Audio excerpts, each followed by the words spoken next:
6 करोड़ 60 लाख वर्ष पहले धरती पर एक हादसा हुआ था कि धरती पर उस समय राज कर रहे सारे डायनासोर्स का अस्तित्व वहीं पर खत्म हो गया। हम सभी जानते हैं कि इसके पीछे का कारण क्या था। चारों तरफ विनाश का मंजर था। धरती एक ऐसा ग्रह बन चुकी थी जहां पर इंसान एक पल भी न रहना चाहता हो। पर आज की धरती का ये वाला सीन है। पर धरती ने उस खतरनाक पल के बाद रिकवर कैसे किया था?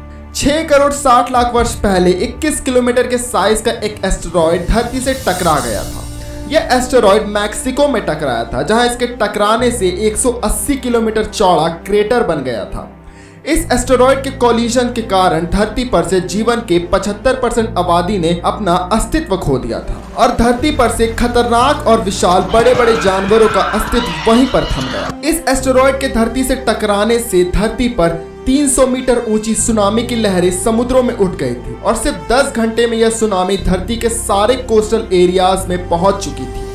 जब यह एस्टेरॉयड धरती से टकराया था तब उस समय जो एक्सप्लोजन हुआ था वह अब तक के सबसे पावरफुल न्यूक्लियर बॉम्ब जार बोम्बा से हजारों करोड़ गुना शक्तिशाली था। कुछ ही सेकंड में हजारों किलोमीटर के एरिया में मौजूद सारे पेड़ पौधे खत्म हो गए। एक्सप्लोजन इतना खतरनाक था कि उसमें 15 सेकंड में इतनी एनर्जी रिलीज हुई थी जितना कि सैकड़ों खरब टन TNT ब्लास्ट होने के बाद होती है। धरती पर 12 मैग्नीट्यूड का भूकंप आ गया था। धरती पर खुद से 10 मैग्नीट्यूड से ज्यादा का भूकंप नहीं आ सकता और धरती पर अगर किसी बाहरी पिंड के टकराने से अगर धरती में 15 मैग्नीट्यूड का भूकंप आ जाता है तो धरती 2 हिस्सों में बढ़ जाएगी। जब वो एस्टेरॉयड धरती से टकराया होगा तो उसके 1500 किलोमीटर के रेंज के सारे डायनासोर्स तो एक्सप्लोजन के आग में ही राख हो गए हों और उसके बाद के एरिया में डायनासोर्स तो एक्सप्लोजन के बाद जनरेट हुए शॉक वेव से उड़कर कहीं पर फेंका गए होंगे। एक्सप्लोजन के टाइम जो मैटर हवा में उड़ा था वो 40 मिनट के बाद बरसने लगा।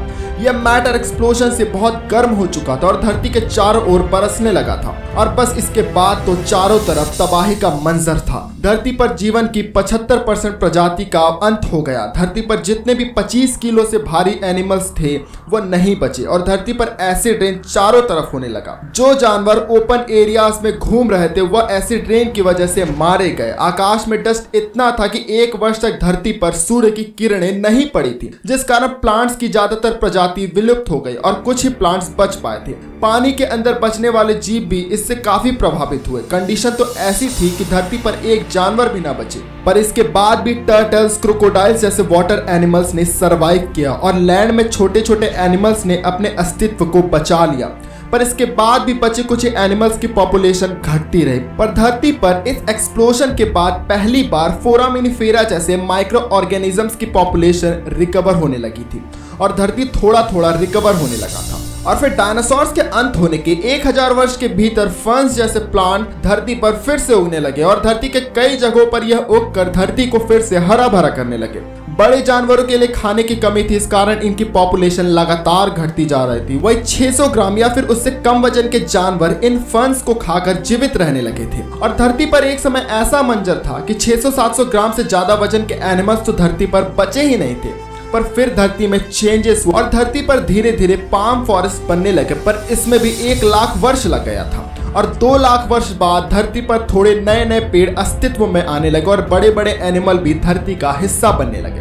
पर 7 लाख वर्ष बाद धरती पर बीन्स अस्तित्व में आए जो कि जानवरों के लिए प्रोटीन का एक अच्छा सोर्स बनने लगा और धरती पर जानवरों का वेट इवॉल्व होकर 50 किलो तक पहुंच गया था। ओशंस को अच्छे से रिकवर होने में 30 लाख वर्ष का टाइम लग गया था।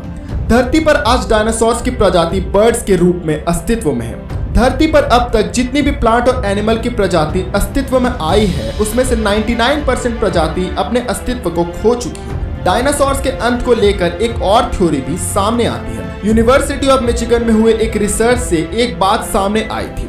उनके मुताबिक डायनासोर्स को विलुप्त कराने वाले एस्टेरॉयड से कुछ हजार वर्ष पहले ही डायनासोर्स के अंत की शुरुआत भारत में होनी शुरू हो चुकी थी। उस समय भारत के साउथ वेस्ट पार्ट में डेक्कन ट्रैप्स नाम की एक जगह थी।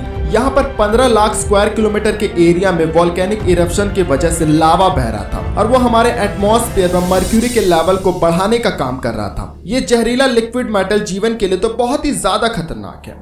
तो जब डेक्कन ट्रैप में इरप्शन हुआ था तो धरती के एटमॉस्फेयर में कई सारे जहरीले गैस रिलीज हो गए थे। इस इरप्शन से इतना सल्फर निकला था कि इसने धरती के सारे ओशंस को तेजाब का ओशन बना दिया था, जिससे कि धरती के 33% जीवन की आबादी वहीं पर खत्म हो गई। धरती के एटमॉस्फेयर में मर्क्यूरी लेवल इतना बढ़ता जा रहा था कि धरती का एयर सांस लेने लायक नहीं बचा था और डेक्कन ट्रैप से निकले लावा की अराउंड 100 मीटर की मोटी परत चारों ओर फैल चुकी थी और इस इरप्शन के कारण धरती पर से कई सारे लिविंग बींग खत्म होते जा रहे थे और उस एस्टेरॉयड ने धरती से टकराकर इस आग में घी डालने का काम किया। उम्मीद करता हूं आज का वीडियो आपको पसंद आया होगा। वीडियो पसंद आया तो इस वीडियो को लाइक कीजिए, हमारे चैनल को सब्सक्राइब कर इस वीडियो को शेयर करना ना भूलिएगा। धन्यवाद।